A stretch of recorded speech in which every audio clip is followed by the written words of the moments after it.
Halo Sobat Spoiler, senang sekali bisa kembali menemani waktu santai kalian. Di video kali ini, saya akan membahas sebuah film action thriller yang berjudul Nobody. Film ini mengisahkan tentang bapak-bapak biasa yang hidupnya sangat membosankan dan bahkan sering dihina. Namun di balik penampilannya yang biasa saja itu, ternyata dia adalah mantan mesin pembunuh paling mematikan di dunia. Di mata keluarganya, pria ini adalah sosok pecundang. Bahkan saat rumahnya dirampok, dia memilih diam dan membiarkan para perampok pergi tanpa perlawanan. Anak laki-lakinya kecewa, dan semua orang menganggap dia penakut. Tapi mereka tidak tahu, dia sengaja menahan diri agar tidak membantai para perampok tersebut, demi menyembunyikan identitasnya. Kesabarannya habis saat dia tahu barang kesayangan anak perempuannya ikut dicuri. Hal sepele itulah yang memicu jiwa brutal yang sudah tertidur bertahun-tahun di dalam dirinya untuk kembali bangkit. Singkat cerita, dia menemukan rumah perampok tersebut dan menginterogasinya, tapi mereka mengaku tidak membawa barang tersebut. Kesal tidak menemukan barang yang dicari, pria ini malah diganggu sekelompok preman saat naik bus. Tidak pakai lama, mereka langsung dibantai habis oleh bapak-bapak ini. Dan ternyata, salah satu preman adalah adik dari bos mafia Rusia paling kejam dan ditakuti. Namun, tidak ada ketakutan sedikit pun di mata pria ini. Siapakah sebenarnya sosok bapak-bapak ini? Oke lah guys, daripada penasaran, siapkan cemilan kalian, singkirkan dulu beban pikiran, cari posisi ternyaman, dan mari kita masuk ke alur ceritanya. Film ini dibuka dengan memperlihatkan seorang pria bernama Hutch Mansell. Dia adalah bapak-bapak biasa dengan rutinitas yang sangat membosankan.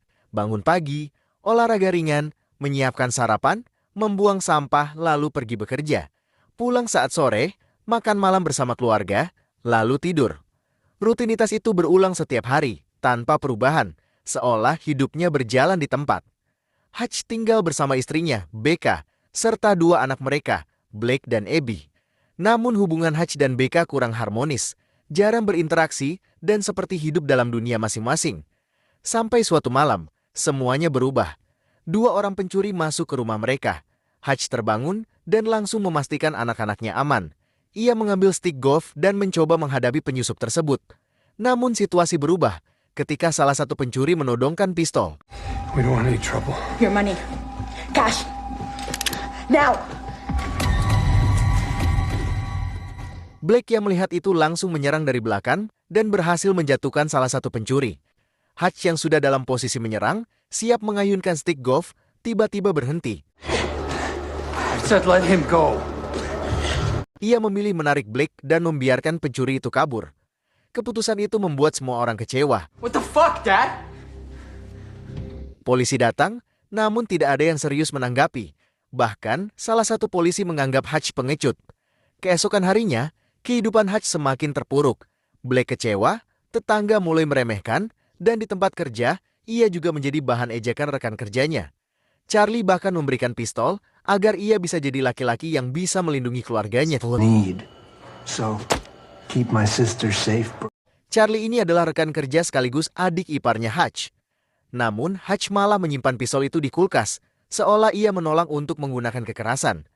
Tak lama setelah itu, Hutch dipanggil oleh mertuanya yang bernama Eddie, sang pemilik perusahaan tempat ia bekerja. Di sini terungkap bahwa Hutch sebenarnya sedang berusaha membeli perusahaan tersebut.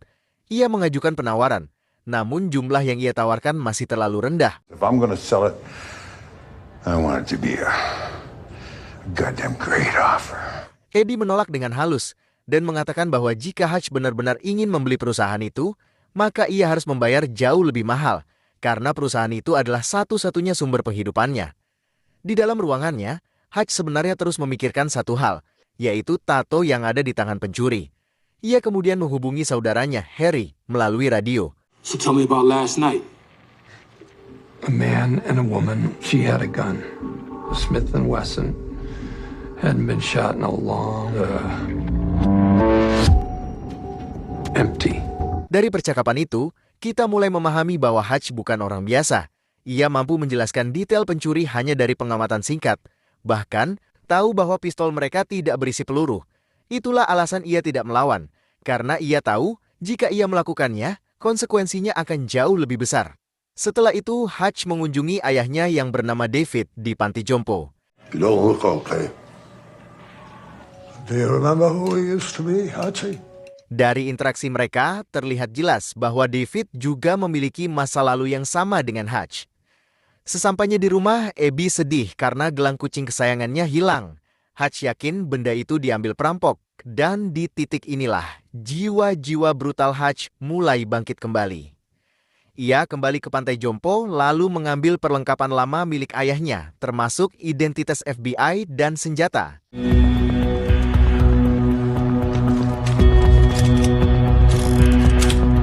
Malam itu ia mendatangi berbagai studio tato untuk mencari pelaku. Di salah satu tempat, situasi hampir berujung kekerasan. Namun, seseorang melihat tato di pergelangan tangan Hutch dan langsung ketakutan. Who are you?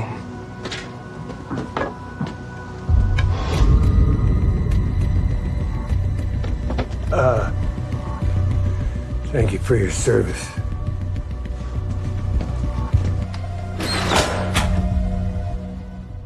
Bagi orang yang paham, tato itu menandakan seorang auditor, yang berarti dia pembunuh bayaran tingkat tinggi atau agen rahasia yang dipekerjakan oleh pemerintah dan sering dikaitkan dengan CIA atau operator Delta Force serta Navy SEAL.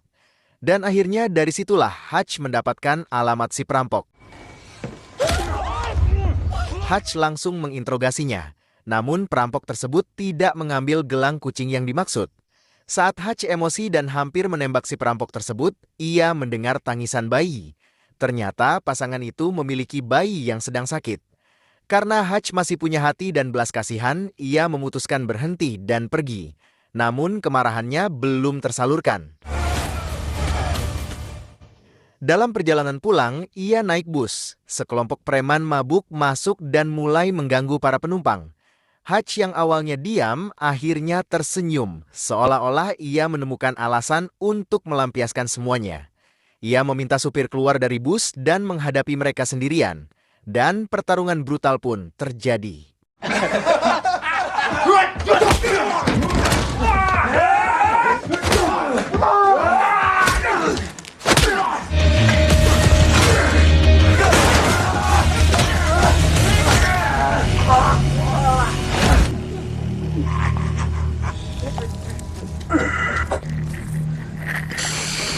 Hutch menghajar mereka semua tanpa ampun. Tanpa Hutch sadari, salah satu dari mereka adalah adik dari Julian. Di sisi lain, Julian diperkenalkan sebagai sosok mafia berbahaya yang mengelola uang haram dalam jumlah yang sangat besar. Ketika mengetahui adiknya sekarat, ia langsung murka. Dia ingin tahu siapa yang menghajar adiknya. Who did this to my brother? Tapi semua terdiam karena tidak ada yang mengenali Hutch. Hingga salah satu anak buahnya menunjukkan kartu bus milik Hutch yang tidak sengaja terjatuh. Dari situlah Julian mulai melacak dan mencari identitas Hutch.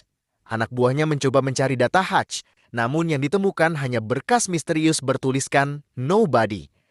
Hal ini membuat mereka sadar bahwa Hutch bukan orang sembarangan. Singkat cerita, setelah alamat Hutch ditemukan, Julian langsung mengirim anak buahnya untuk membawa Hutch ke hadapannya dalam kondisi hidup. Malam itu, rumah Hutch diserang, tapi Hutch sudah siap. Ia menyembunyikan keluarganya di ruang rahasia, lalu menghadapi para penyerang.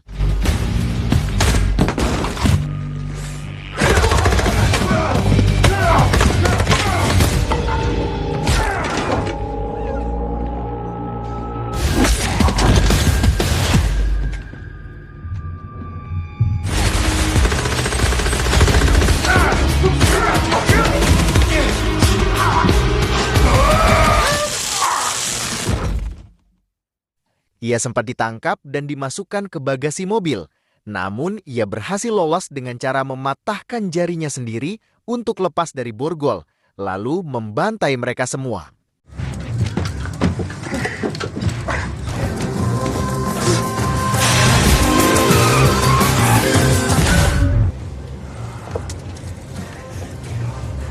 Setelah itu, ia mengirim keluarganya pergi keluar kota demi keselamatan. Di basement rumahnya, Hutch membuka kotak berisi emas dan uang untuk dibawa, lalu mulai menceritakan masa lalunya kepada salah satu anak buah Julian yang masih hidup. Ia adalah seorang auditor, pembunuh bayaran yang ditugaskan menghabisi target berbahaya. Namun suatu hari, ia membiarkan targetnya hidup dan melihat orang itu berubah menjadi lebih baik. Dari situlah, ia juga ingin hidup normal. Belum selesai cerita, anak buah Julian yang masih hidup tadi ternyata sudah meninggal duluan. Sneaky devil. Fucking kitty cat bracelet. Hutch kemudian menemukan bahwa gelang Abby ternyata tidak dicuri, melainkan hanya tersehip di bawah sofa. Namun semuanya sudah terlambat. Ia kemudian membakar rumahnya untuk menghapus jejak. Setelah itu, ia pergi ke kantor dan menemui mertuanya. Ia mengeluarkan emas batangan dalam jumlah besar dan membeli perusahaan. Yes, I do. Pop, don't. Di sisi lain, mertuanya sepakat, tapi Charlie menolak dan hampir menyerangnya. Namun Hutch tetap tenang. Akhirnya perusahaan itu resmi menjadi miliknya. Hutch kemudian menutup gedung itu dan mengubahnya menjadi perangkap, memasang berbagai jebakan dan senjata. Hutch kemudian menyerang markas Julian, membunuh semua penjaga, dan membakar seluruh uang mafia. This is my call, fight for the right cause, and scorn the no with his last ounce of courage. Ia bahkan duduk santai di depan Julian, makan malam, dan meletakkan bom di meja. Ia memberi pilihan untuk Julian agar berhenti mengejarnya. Namun Julian menolak. Pertempuran terakhir terjadi di gedung kantor. Hutch memancing semua musuh ke sana. Di tengah pertempuran, Harry dan David datang membantu. Ternyata, ini adalah keluarga pembunuh profesional. Dad? Son, you know, I tried the retirement thing. If I didn't miss this shit.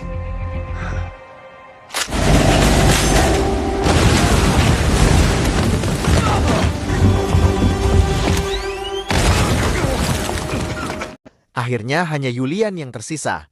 Dengan bom, Hutch mengakhiri semuanya.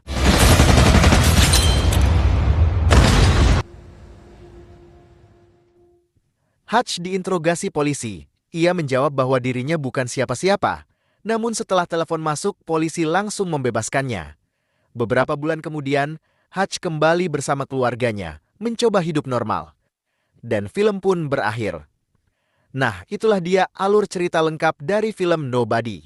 Film ini mengajarkan bahwa orang yang terlihat paling biasa bisa jadi adalah yang paling berbahaya. Karena mereka bukan tidak mampu, mereka hanya memilih untuk menahan diri. Terima kasih sudah menonton sampai akhir. Jangan lupa like, komen, dan subscribe. Sampai jumpa di video berikutnya.